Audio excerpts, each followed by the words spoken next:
The Mutual Broadcasting System presents Sergeant Preston of the Yukon. It's Yukon King, swiftest and strongest lead dog of the Northwest, blazing the trail for Sergeant Preston of the Northwest Mounted Police in his relentless pursuit of lawbreakers. On King! On, you huskies! Gold discovered in the Yukon. A stampede to the Klondike in the wild race for riches. Back to the days of the gold rush. With Sergeant Preston and his wonder dog, Yukon King, as they meet the challenge of the Yukon.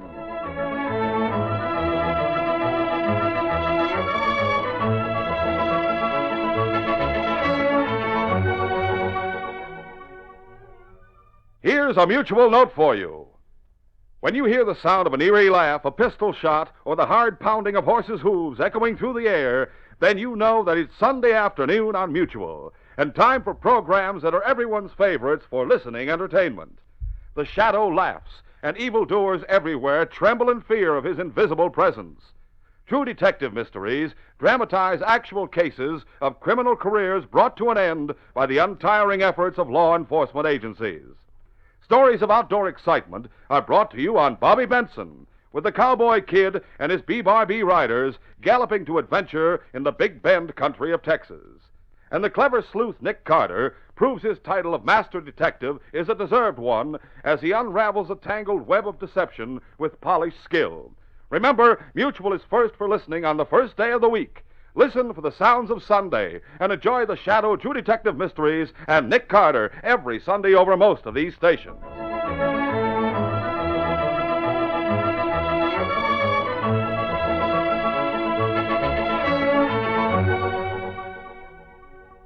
Scotty Digby had a small cabin just off the trail, about a mile from Selkirk. The old man had lived alone until he had taken in a young Frenchman named Andre Barnett. Andre and Scotty worked the old man's trap lines. As spring approached, the shed behind the cabin was filled with valuable pelts. But instead of being pleased with their good fortune, the skins were a source of trouble. Each time Andre tried to discuss the division of the profits from their work, Scotty said, Listen, Andre, I took you in when you had no place to go. You've been living in my cabin and eating my food. I have done more than my share of the work. Oh, that's beside the point. This shack's mine, and so's the trap line. Always you say the same thing. You tell me you took me in, gave me a place to live, and an opportunity to earn a little money. That's what I did. All right. But what would you have done had I not been here this winter? Who would have taken care of you when you were sick? Well, I lived by myself a good many years. I can take care of myself. And work the trap line while you were lying in your bunk, too weak to move. I did the work while you were unable to get out. Huh. If it hadn't been for me feeding you, you wouldn't have been able to do any work. You'd have starved to death if I hadn't taken you in. I'm willing to admit you worked hard, and you helped me out plenty. Yeah. That's why I'm giving you a third of what I get when I sell the furs. Well, I not agree to that arrangement. Whether you agree or not makes no difference to me, Andre. I don't want to talk about it anymore. But You heard what I said. That's my last word. Scotty refused to discuss the matter further. Though Andre tried to keep his resentment to himself, the injustice of the situation preyed on his mind. Several weeks later, Sergeant Preston, accompanied by the great dog Yukon King, was riding toward Selkirk on a routine inspection trip. He drew rein at Scotty's cabin. Whoa, Blackie. Whoa, boy.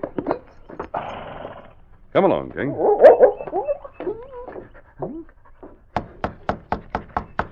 Just a moment.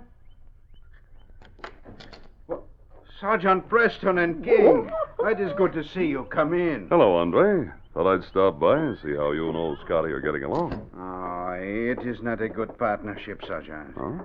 Soon I shall go elsewhere and set out a trap line of my own. Oh, what's the trouble? Sit down, Sergeant, and I shall tell you. All right. Now, we have had a good season. The shed behind our cabin is filled with fine skins. Glad to hear it. But I am not pleased. Scotty is determined and grumpy. He claims he took me in and gave me my start. Now, I have worked very hard all season, yet Scotty insists he will take 2/3 of what we are paid for their skins. I shall not agree to such an arrangement. Well, of course he does own the trap line and the cabin. No, that is true. But he was sick most of the winter. I did most of the work. He is going to town tomorrow to sell the furs. He does not want me to go with him, so I shall not even be sure of what he gets for them. I know you're excitable, Andre. Scotty hasn't been well. Perhaps if you talk to him calmly and point out the facts, he'll agree to make more suitable division of the money. Well, I shall talk to him again when he comes in from the trap line. But of one thing I am sure, Sergeant.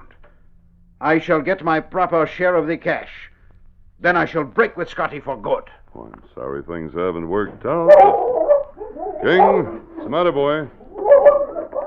What's in this corner? Oh, a rat hole. What's that? King must have got a glimpse of a certain thief we have around here. Thief? It is a pack rat, Sergeant. Oh. For some time, small objects disappeared from the cabin. One evening, I saw the pack rat make off with a button. And some time later, I found its nest under the porch. Come, I'll show you.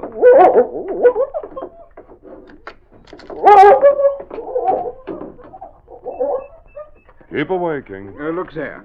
Just behind that support. Oh, yes, I see it. A couple of things in the nest right now. A small spoon and another metal button. Oh, he is a slick one, that pack rat. He must be under the cabin from the way King's acting. Well, there's your spoon and button, Andre. Merci. I'll go on to town now. I want to get to the constable's office before dark. All right, Sergeant. I hope you and Scotty got matters straightened out. Come on, King. That evening, 3 travelers stopped in front of Andre's cabin.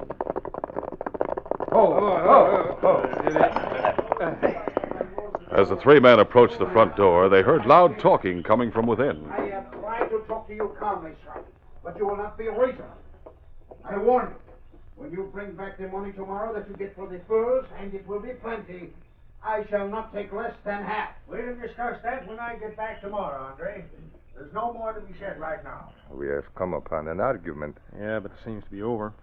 Let's knock. See who that is. Good evening. What is it you want? We are heading for Selkirk and stop to ask how much further we have to go. Also, if possible, we would like some water. Of course. Come in. Oh, thank you. I am Karl Arnim. These are 2 men I met on the way here. Ben Harwood and Art Topton. I am Andre Barnett. This is my partner, Scotty Digby. Hello. How do you do? Scotty. Have you come far? We've come down from Dawson. Yeah, that's right. Now that it's getting dark, we wanted to find out how much further we have to go. Selkirk is only a mile from here. I'll get some water for you.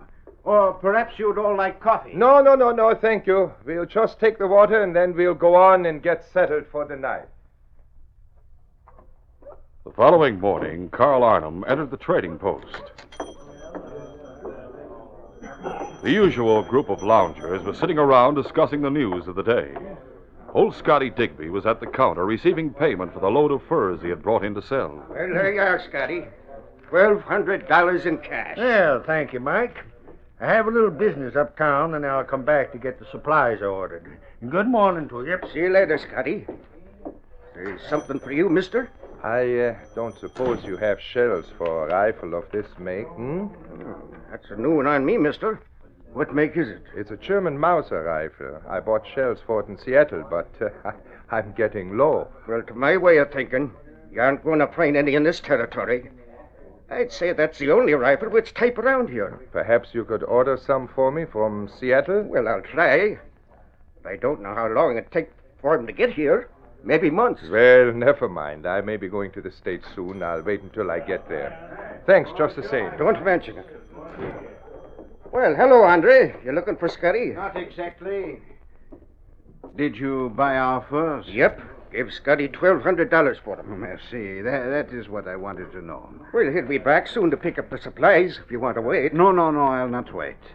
And there is no need to mention I came in. I don't want him to think I was checking on him. I may run into him uptown. See you later, Mike. So long. So long, Andre. Now, about that foreign-made rifle, mister. If you want to trade it for a new Winchester... No, I'll keep it, thank you. Well, come in again. Yes, of course. Good morning.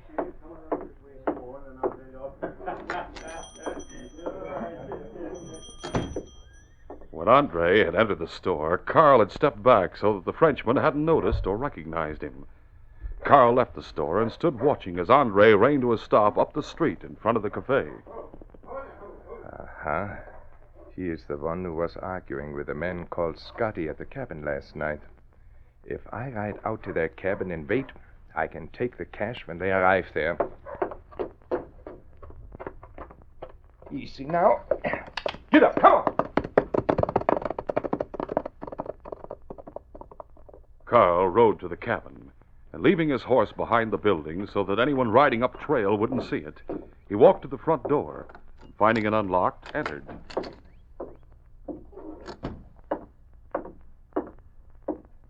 Yeah. Now, I'll wait until I see them through the window. Carl waited patiently with his rifle held across his knees.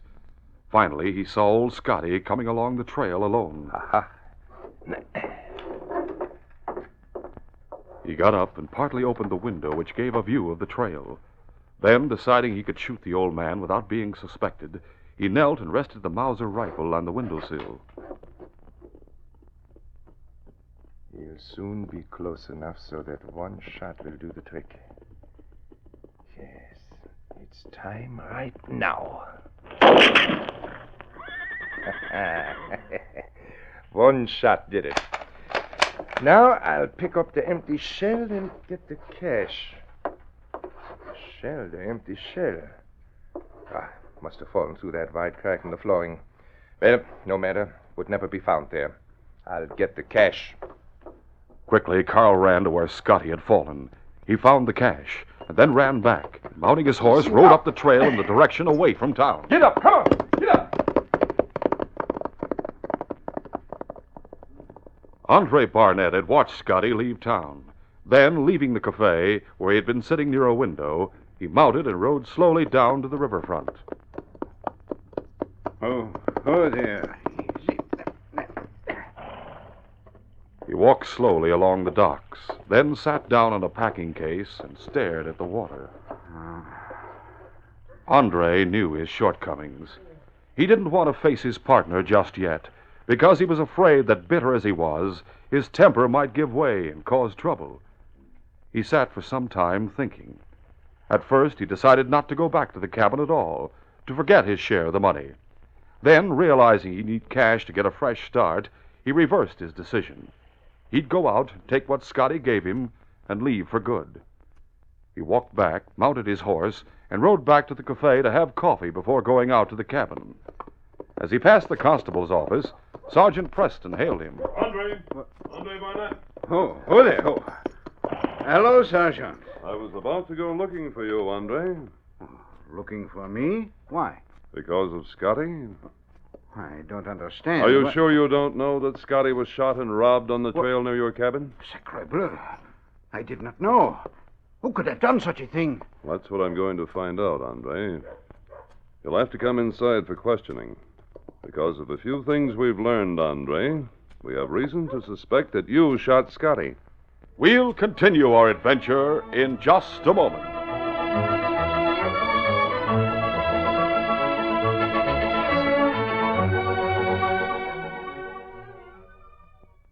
This is National Girls Club Week, May 11th through May 17th.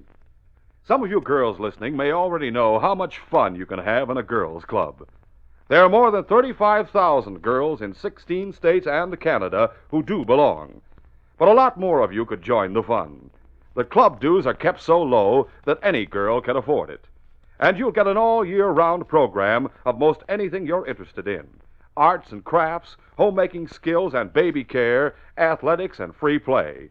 You learn to play and to work together. And in the summer, members go to a girls' club camp for a vacation that not all of you could afford otherwise. If there's no girls' club in your community, try to get your folks and other people interested in organizing one. Tell them it's very important to see that the little girls in their community have a club where they can get wholesome companionship and friendly guidance in out-of-school hours.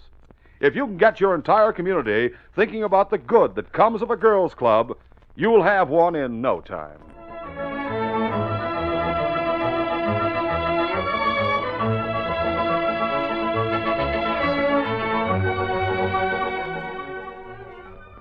Now to continue. After being told of Scotty's murder, Andre was taken into the constable's office by Sergeant Preston for questioning. As Andre entered, he saw two of the three men who had stopped at his cabin the night before. One of them spoke. That's the fellow, Sergeant. Just before we knocked at the door last night at his cabin, we heard him warning the old man that he wasn't going to take less than half of the money Scotty would get for the fur. That's right. All three of us heard him. Where is this third man you speak of? He went up to Beaver Creek this morning to see about buying a claim. He ought to be back soon. Beaver Creek's about 3 miles beyond Scotty's cabin. That's right. But Carl left some time before Scotty did. We saw Scotty heading from town. We were in the cafe. We saw this fellow there, too. He left right after Scotty did. But I didn't go out the trail. Sit down, Andre. I didn't shoot Scotty. I didn't even know about it until you told me. We'll talk about that in a minute. No use in you two men staying here any longer. Stay around town in case we want to ask any more questions. Sure thing, Sergeant. Let's go, Art. All right.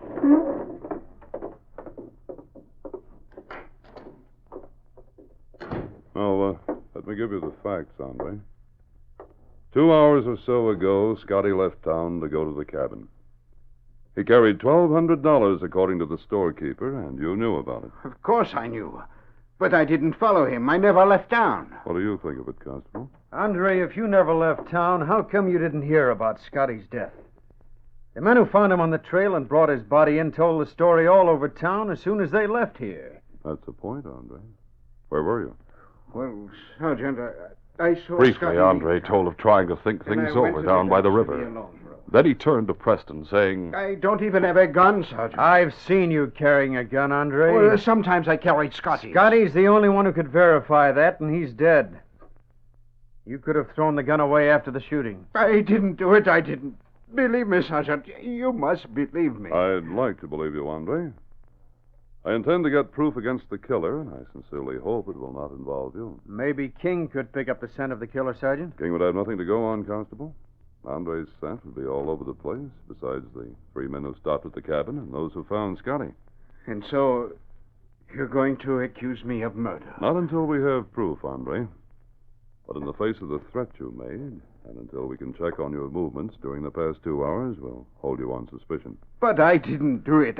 I swear it. I'll do everything possible to prove you didn't, Andre, and to find out who did.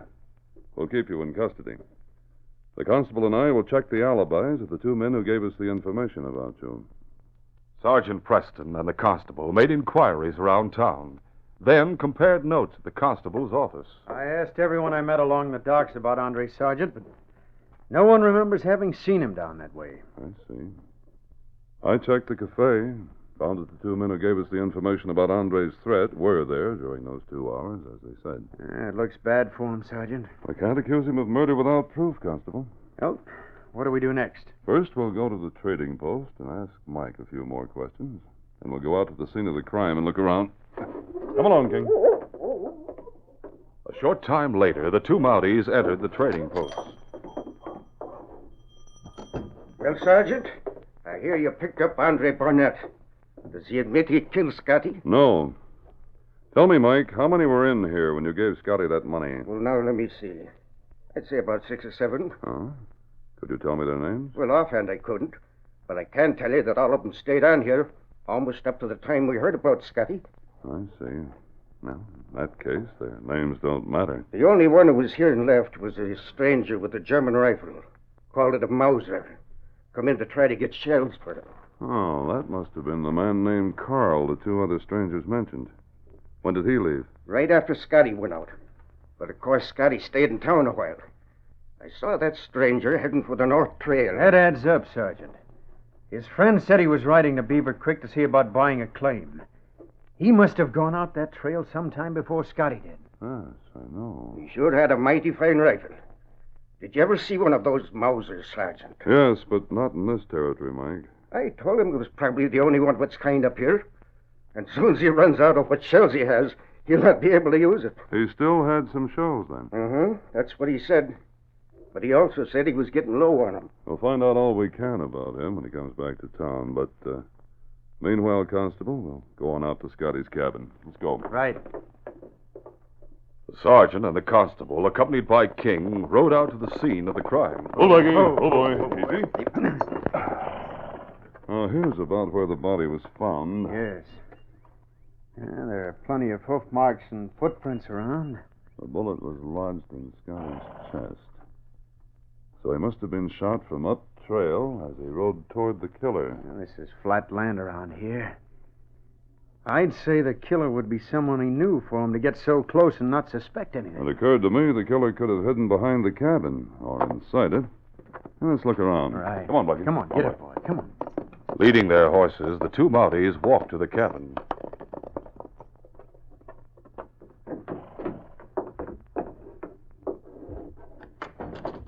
Look. The window facing the trail's partly open. Both Scotty and Andre had gone to town. No one ever leaves a cabin for any length of time with the door or window open for fear of prowling animals. That's true, Sergeant. Huh. Look here, Constable. Well, look at what? See this mark in the dust on the windowsill? Ah, yes. You think it might I'd be... say it's the mark of a rifle where it rested on the sill. From here, it'd be easy to shoot a person who was riding up that trail. Maybe you've hit it. We might find the rifle still in the cabin. We'll search for it. The sergeant and the constable made a thorough search of the cabin for a rifle, but without success. They went outside and searched the shed behind the cabin and looked in the few scrub bushes nearby for the murder weapon. Convinced the rifle was not in the vicinity, they started back up the porch when they heard hoofbeats coming down the trail. Quiet, King. Must be a stranger. I don't know him. Neither do I. Ho there, ho! Well, I did not expect to see mounted police here. You must be the man named Carl. Yes, that's right. I am Carl Arnhem, at your service, Sergeant. But how did you know my name is Carl? We've talked to your friends in town. Of course. But what is this all about? What's happened? We're investigating a murder, Mr. Arnhem. A murder? Oh, that is bad, very bad indeed. Yes, it is.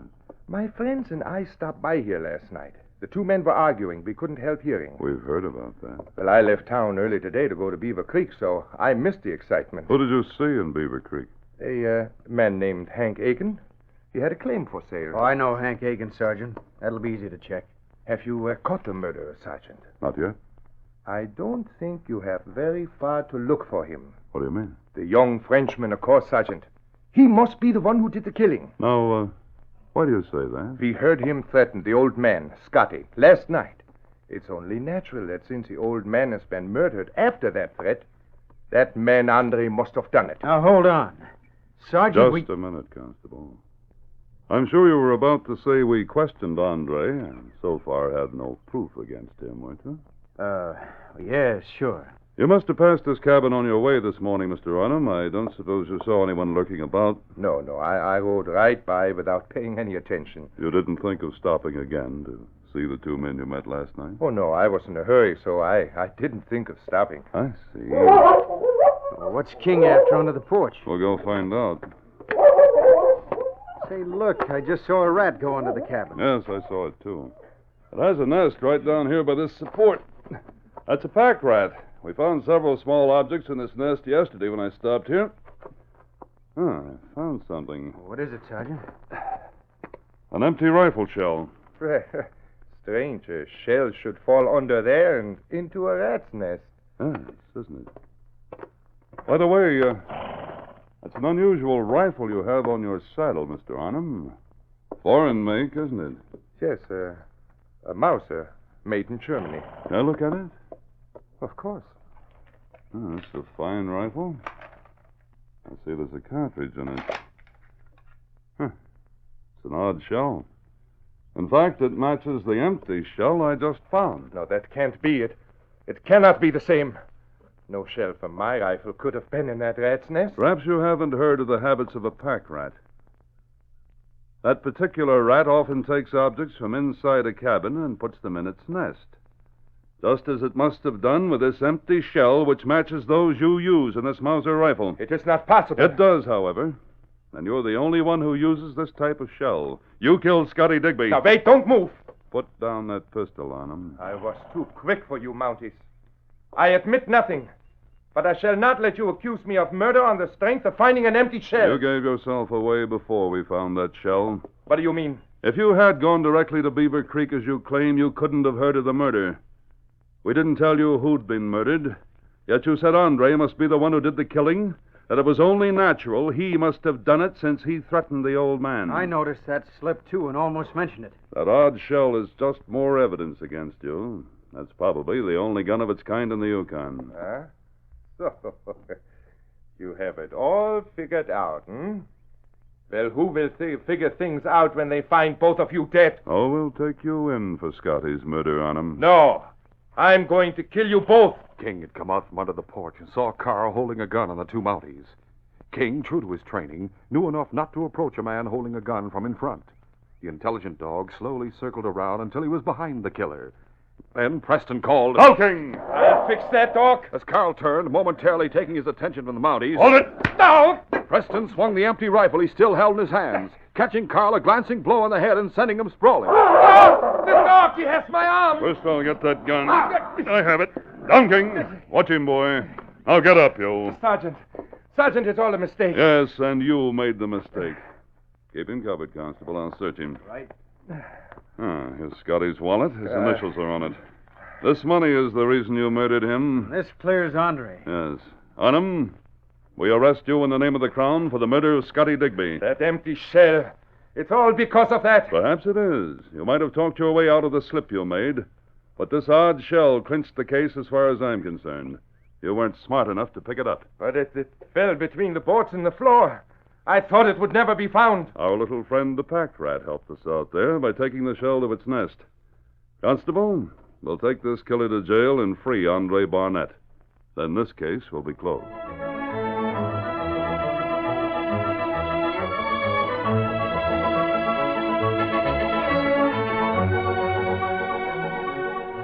Sergeant Preston will return in just a moment with a word about our next exciting adventure.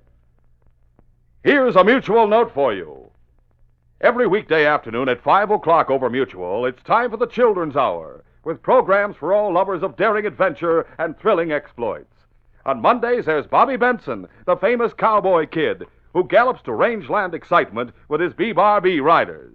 Wednesday and Friday, the fearless newspaper publisher Britt Reed dons the secret disguise of the Green Hornet and roars into action to bring evildoers to justice.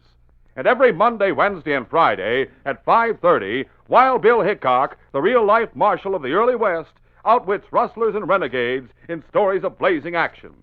Tuesdays and Thursdays bring Sergeant Preston of the Yukon at 5 o'clock with the stirring adventures of a Northwest Mountie as he faces incredible hardship and danger to get his man. And Sky King follows at 5:30. Tune to Mutual every weekday afternoon at 5 o'clock for programs that take you to a world of imagination all over most of these stations.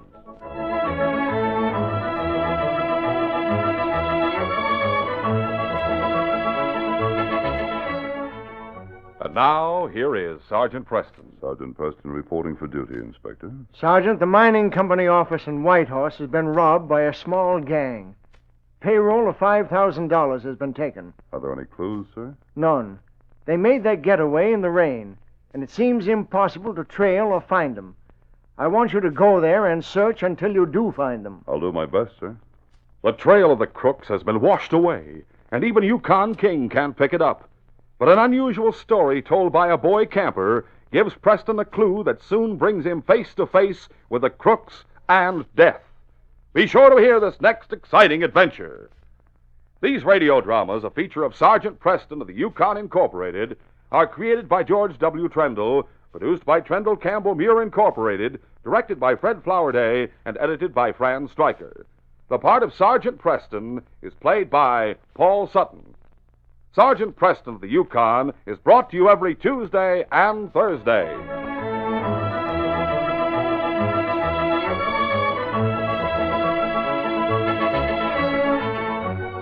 This is J. Michael wishing you goodbye and good luck until Thursday. This is the Mutual Broadcasting System.